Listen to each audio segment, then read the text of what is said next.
Сәлем достар, бүгін сіздерге футбол әлемінің жарық жұлдызы Килиан Мбаппе туралы таңғажайып 10 қызықты дерек ұсынамын. Барлығын білетін сияқтысыз ба? Олай болса, бұл видеоны соңына дейін көріңіз. Таңғалатыныңыз анық. Ең біріншісі, Пеле секілді рекорд. Мбаппе әлем чемпионатына финалында 19 жасында гол соққан Пеледен кейінгі жалғыз ойыншы. 2. Олимпиадалық жылдамдық. Ол 100 метрді 10,6 секундта жүгіріп өтеді. Бұл кейбір жеңіл атлеттерден де жылдам. 3. Қайырымдылық. 2018 жылы чемпионаттан тапқан барлық табысын шамамен 500 мың еуро балалар қорына аударған. 4. Спорттық отбасы. Әкесі жаттықтырушы, анасы бұрынғы гандболшы. Спорт оның қанында. 5. Реал Мадрид жанкүйері. Бала кезінде бөлмесінде Рональдоның постері болған. Реалда ойнау бала арманы еді. 24 жылы ол орындалды. Месси әріптесі болған. PSG-ға Месси келгенде бала арманы орындалып, бір командада өнер көрсетті. 7. Көп тіл біледі. Французша, ағылшынша және испанша еркін сөйлейді. 8. Гарри Поттер фанаты.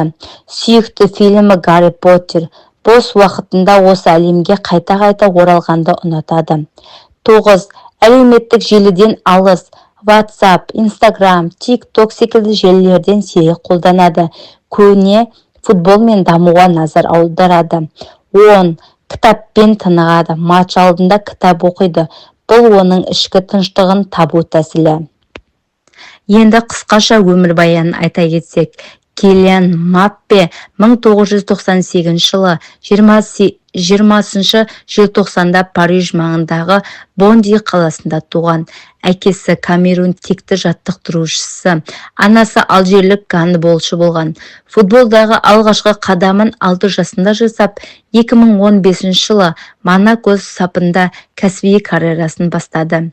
2017 жылы PSG-ға ауысып, кейін негізгі жұлдызға айналды.